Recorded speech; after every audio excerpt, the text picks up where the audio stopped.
Mister India या लोकप्रिय हिंदी चित्रपटामध्ये एक लोकप्रिय डायलॉग होता. आपण सर्वांनी तो ऐकलाय आणि आपल्याही मुखातून एकदा तरी हा डायलॉग बाहेर पडलाय. मोग्यांबो खुश हुआ. ऐकलाय ना? अनेकदा ऐकलाय. मोग्यांबो खुश हुआ हा अमरीश पुरीचा डायलॉग एकेकाळी महाराष्ट्राच्या कानाकोपऱ्यामध्ये पोहोचलेला होता.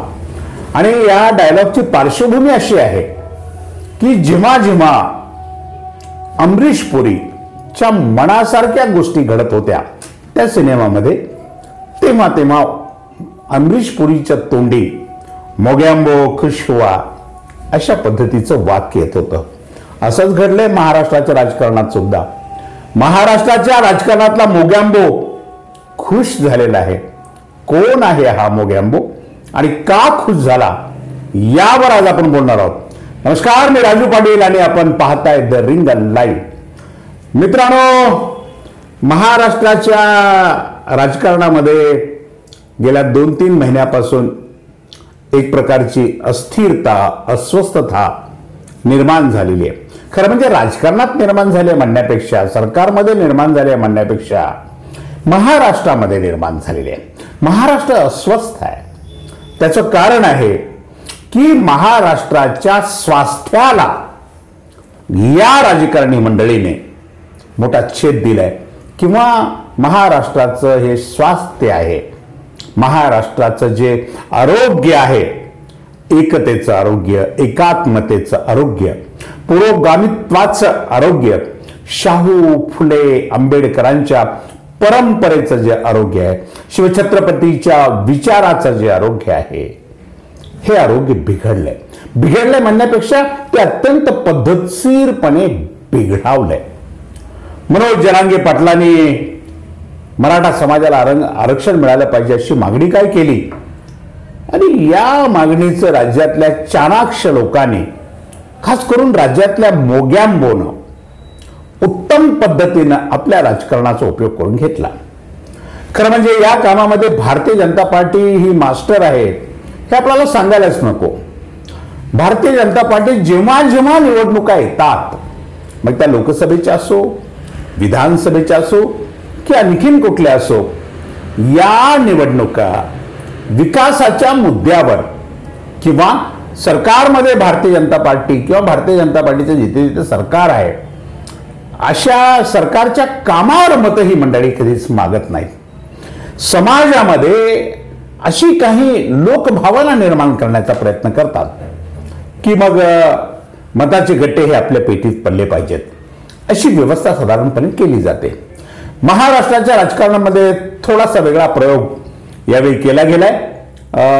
देशभरामध्ये इतरत्र हिंदू मुस्लिम हिंदू मुस्लिम हिंदू मुस्लिम हा प्रयोग करून किंवा सातत्याने हिंदूंना मुसलमानांची आणि मुसलमानांना हिंदूंची भीती दाखवून आपल्या मताच्या पेट्या भरलेल्या आहेत, सत्ताही मिळवलेली आहे आणि जगामध्ये सर्वात मोठी पार्टी हा मानही मिळवलेला आहे आणि गडगंच सगळ्या गोष्टी त्यांनी संपादित केलेल्या आहेत, मिळवलेल्या आहेत.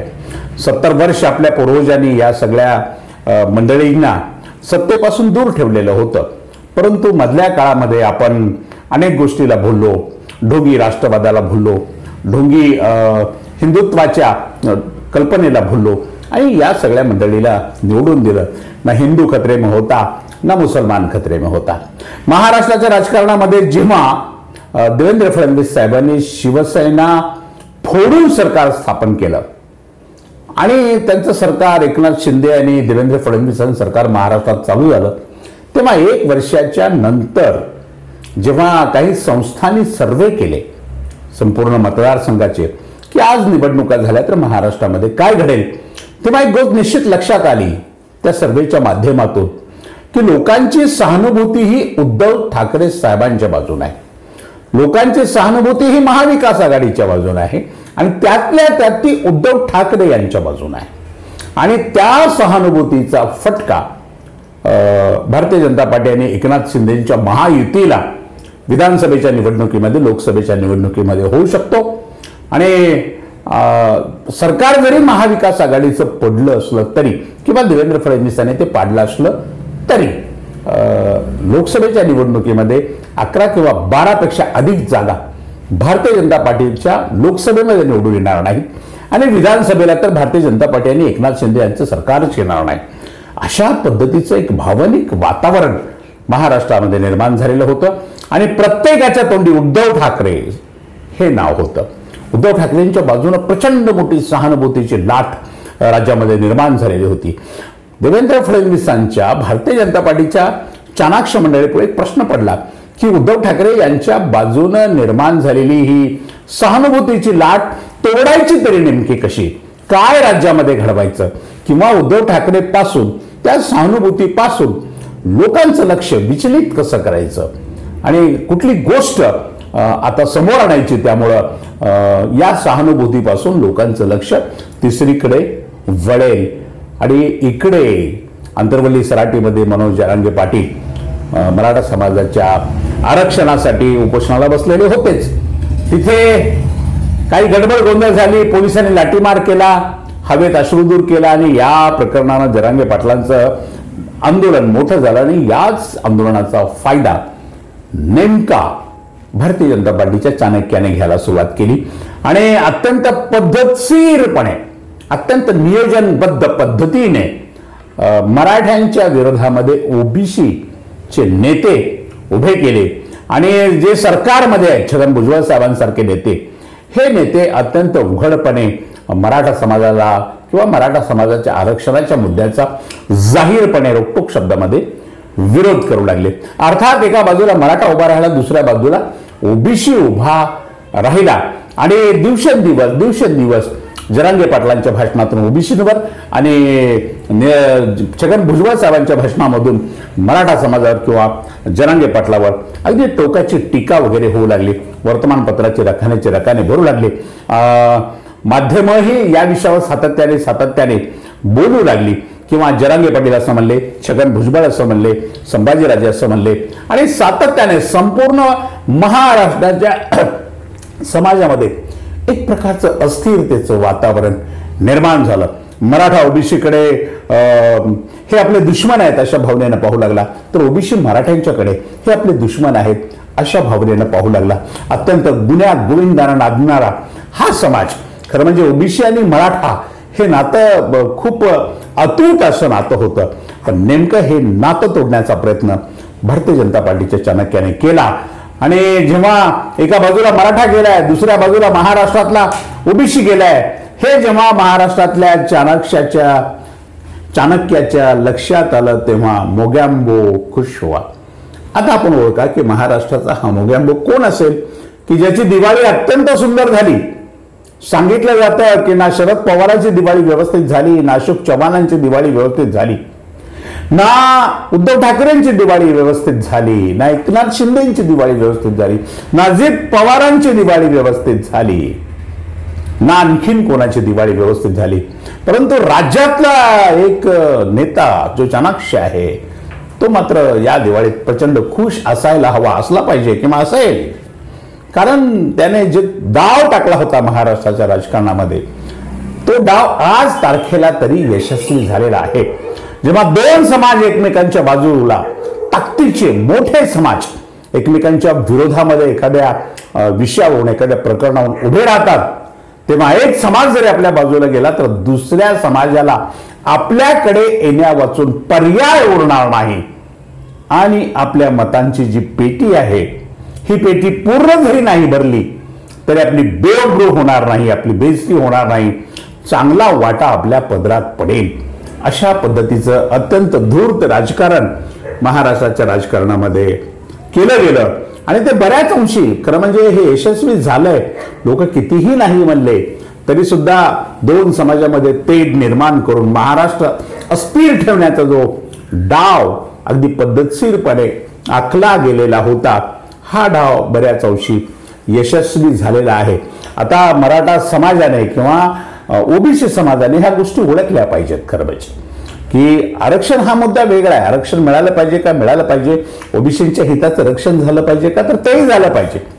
परंतु मराठा, ओबीसी या राज्यामधले सगळे म्हणजे दलित बांधव किंवा मुस्लिम बांधव, लिंगायत, मारवाडी, गुजराती जेवढे म्हणून समाज किंवा जेवढे म्हणून जाती, जेवढे म्हणून धर्म या राज्यामध्ये आहेत, आपण सगळे अत्यंत वर्षानुवर्ष अनेक वर्षाच्या परंपरेनं अत्यंत गुण्या गोविंदानं नांदतो, एकत्र राहतो. राजकारणाच्या लेवलला आपण ठेवतो, परंतु दोन घरांमध्ये, दोन मनांमध्ये आपण कधी मतभेद होऊ देत नाही. परंतु या राजकारणातल्या सगळ्या मंडळीने आपल्या स्वतःच्या स्वार्थासाठी, स्वतःच्या मतलबासाठी, स्वतःच्या हितासाठी आपली जी बुद्धी आहे, प्रचंड विद्वत्तेची बुद्धी वापरून महाराष्ट्र, एक प्रकारे महाराष्ट्रातला जो जनसमुदाय आहे हा दोन भागामध्ये तोडण्याचा प्रयत्न केलेला आहे.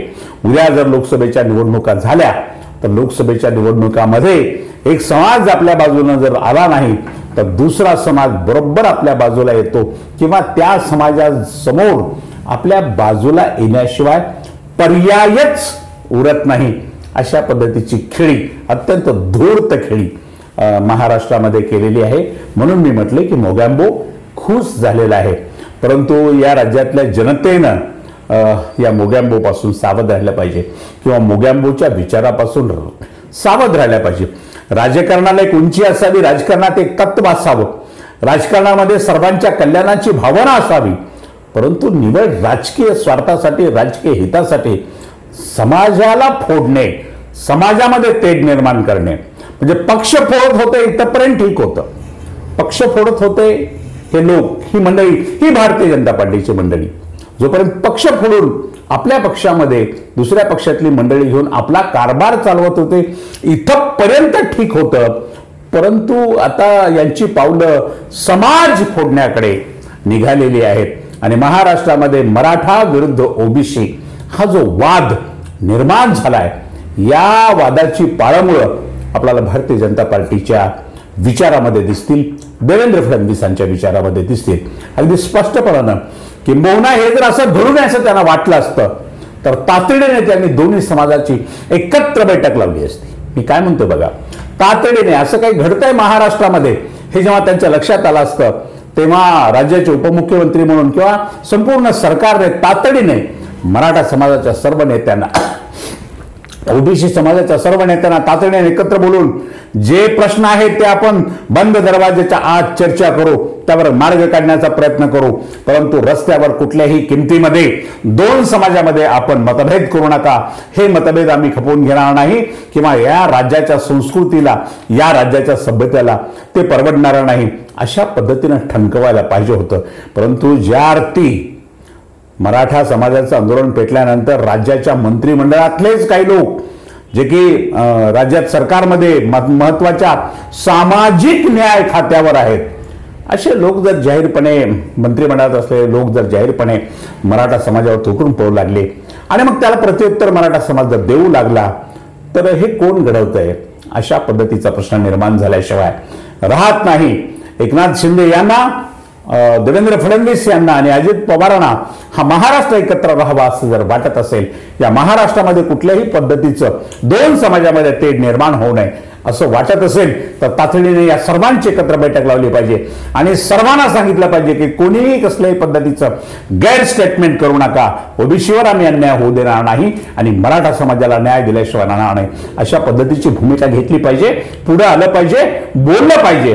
परंतु तुमच्या पोटात जर काही वेगळं शिजत असेल, तुमच्या डोक्यात जर काही वेगळं शिजत असेल आणि तुमच्या स्वार्थाच्या राजकारणासाठी तुम्ही अगदी निवडणुकांसाठी, मतांच्या गट्ट्यासाठी राजकारणामध्ये किंवा महाराष्ट्रामध्ये अशा प्रकारचा समाजामध्ये वितुष्ट निर्माण करण्याचा जर प्रयत्न करत असाल तर भविष्य आपल्याला कधीच माफ करणार नाही.